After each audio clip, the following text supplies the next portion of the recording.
another question here, maybe to bring it back for beginners. Can you briefly encapsulate your understanding of the Shentong view for a relative newcomer to Buddhist philosophy? I don't think you need to be explicit about it.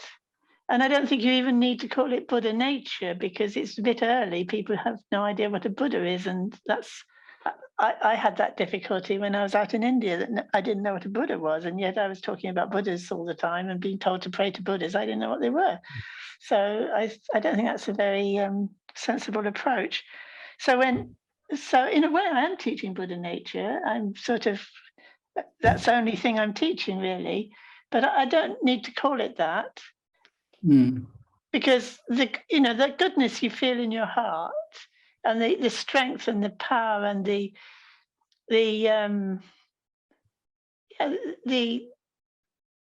force of the inspiration that's coming from that, and the way that integrates into our life. This is common to all humans. They've all got that. So you don't need to call it Buddha nature. And I do, if people ask, then, yeah, we can call it Buddha nature.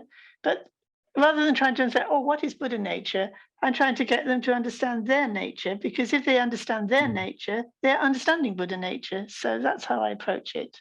I don't know, I've forgotten the question now. Well, I think the question also was asking just more generally, what is Shentong? Like, some people on this call may not know, on the Zoom webinar, may not know what Shentong is exactly. So I think the only reason that we need to use a term like Shentong is if people have been told there is nothing, there is no self, everything is impermanent and changing, and that is reality and the only reality, in which case it needs correcting.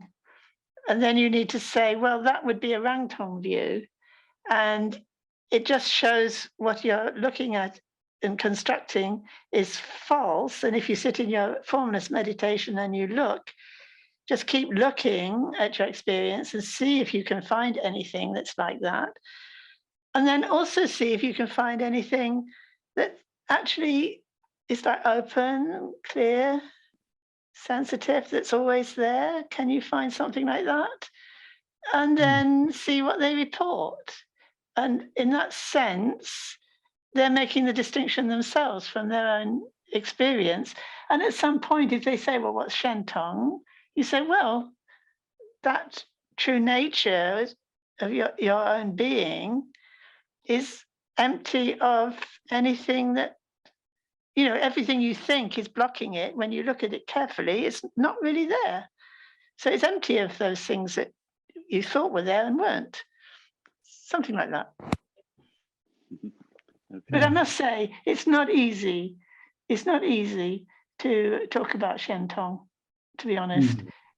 People want to kind of make it into an idea. They want to make it into something. They want to feel, oh, I understand Shentong. It's like this. And when I hear them say that, I think, oh no, that's just you're not going to understand anything if you hold on to that view like that. So I tend to not use it very much, do I?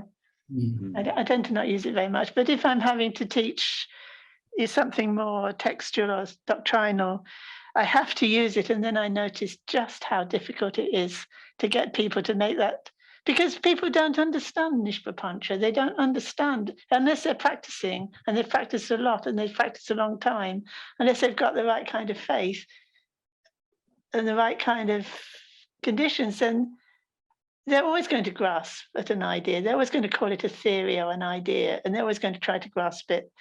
And so my job is mainly giving people confidence in their own experience, and at the same time, undercutting every assumption they might possibly make.